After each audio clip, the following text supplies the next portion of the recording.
Hello everyone, Lizbot3000 here with another Tarot Tiny Home. If you're new here, each week I've been doing a Sims 4 speed build of a tiny house for each card in the major arcana of the deck.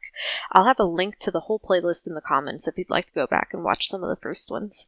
And I just want to give you a heads up, today I'll be talking about religion quite a bit, but I'll try to keep my commentary fairly neutral. If that's not something you want to listen to, I recommend muting this video. If that's not something you want to watch, I'm not sure why you clicked on this video because there's literally a church in the thumbnail. Anyway, today's build is for the 6th card of the deck, the Hierophant. In a word, this card is the Pope. If you see it in your reading, it signifies spiritual wisdom and religious beliefs, as well as conformity, tradition, and institutions in general. This card is to the High Priestess what the Emperor is to the Empress. That is to say, the Hierophant and the High Priestess are considered to be two sides of the same coin, but one represents the feminine, quote-unquote, side of spirituality, and the other represents the masculine side of it. It took me a little bit to decide what direction to go in for this card. Like I said, the Hierophant represents the Pope within the Catholic Church, but I wasn't raised that way, and it wasn't really inspiring any ideas. But when I considered religious institutions, I realized that the religion I grew up with still emphasized some of those same values, just in a different way. I grew up Baptist, and for the record, I was a member of the American Baptist Church, not the Southern Baptist Church, so my pastor growing up was a woman. My experience with religion was with smaller congregations and more modest church buildings, but our traditions were valued just as much as Catholics do theirs. So I decided to recreate the experiences I had growing up. My personal church was a little too large, though not by much, to reasonably cram into 64 tiles. So I thought back to my experiences attending my grandparents' tiny church in a tiny town I guarantee you've never heard of.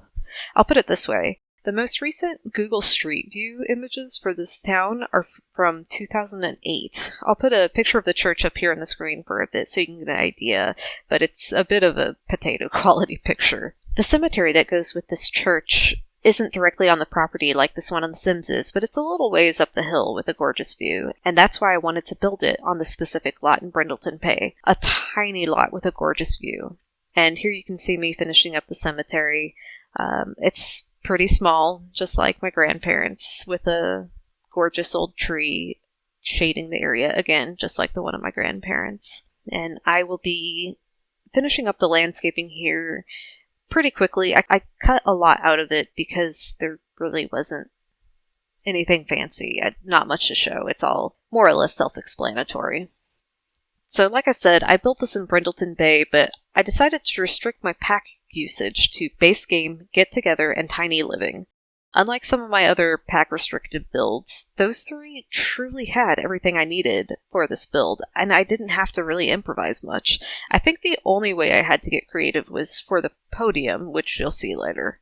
In case you were unaware and/or don't have the Tiny Living pack, Tiny Living lets you designate residential lots as tiny residential lots, which confer various bonuses based on how many tiles the house takes up. Keeping it under 100 tiles just means that your bills are a little lower and your buffs last a little longer. An actual tiny home is one that uses 64 tiles or less, and you get quite a few more bonuses. In addition to the small home perks, all of your items are more comfortable, as well as your skills increase at double the rate, which is a huge bonus. That's why I try to keep all my builds at 64 or less, because the skill gains are amazing. And if you manage to keep your build at under 32 tiles, you get all of the previous perks, as well as increased relationship gains, and plants grow twice as fast. If you decide to try a Rags to Riches challenge, one way to get started is to build a single tile house and start growing plants to sell. I gotta say, this build came together really fast for me, especially compared to the Emperor's Loft. That one I probably dithered about for a week and a half. It's not a building style I'm experienced with for a career I never choose. This build, though, for the Hierophant came together in like a day, which was pretty good for me. I also didn't really have to edit much out to get the time down to a reasonable length. So here you see me working on what's called the nave of the church. That's where the congregation sits.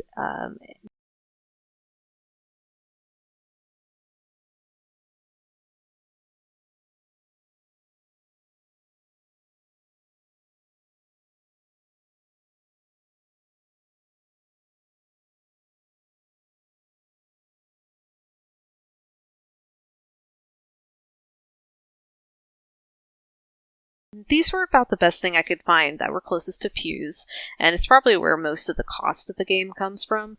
It's because these are like one of the really expensive couches.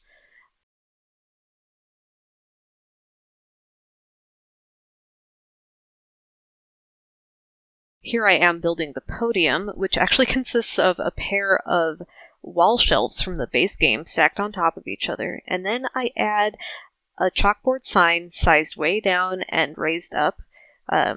This acts, I decided it was either to kind of hide part of the microphone stand and or it would be a place where the Bible sits. Take your pick.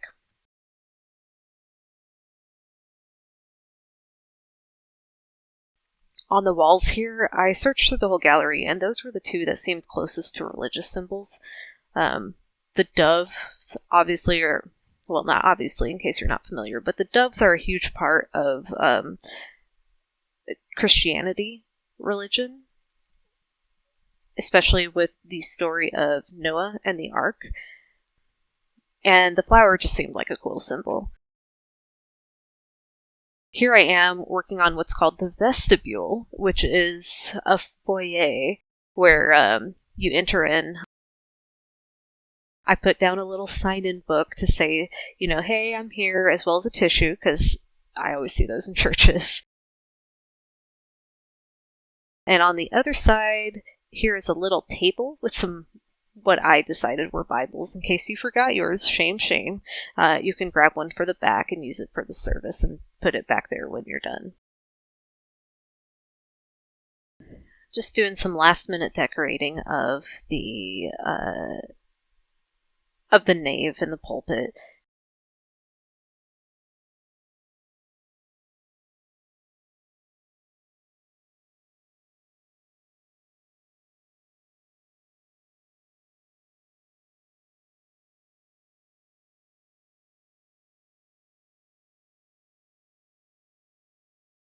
Here I'm adding some palm trees, which, if you're familiar with Christianity, those have some significance around Easter Sunday.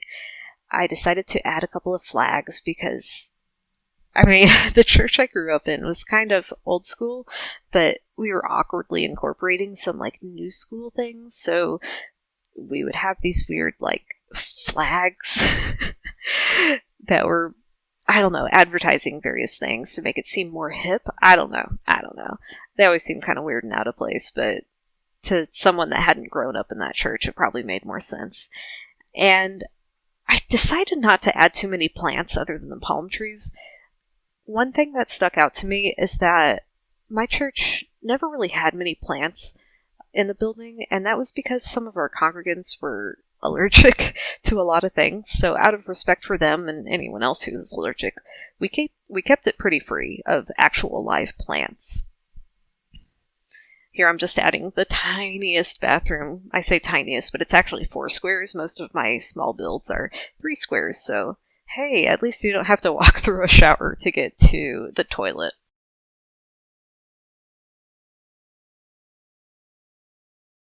Every small town church pastor I know of is not very well paid.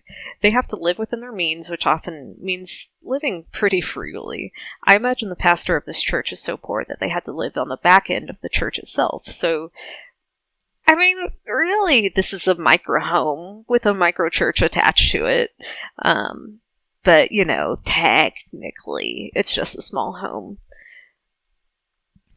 Because of this, I kept the furnishings pretty sparse, pretty simple. I used linoleum in the kitchen and the bathroom, which I never do. That just felt, I don't know, kind of appropriate to me. And I added an old CRT TV because that also seemed appropriate for someone that was trying to live pretty frugally. Anyway, if you want to add this build to your game, it's in the Sims 4 gallery under the name The Hierophant's Church, and it's under my handle, LizBot3000, which you can either search the creator or the hashtag with that name. And let me know in the comments what you think about this build. Did you like the small town church idea, or should I have stayed closer to a Catholic church and the Pope? Or should I have avoided religion altogether? And of course, I'd love to hear your ideas for any future cards and future builds. I don't really have much more to say, so I'll end my commentary here. Thanks for watching, and enjoy some chill beats and enjoy the screenshots at the end. See ya!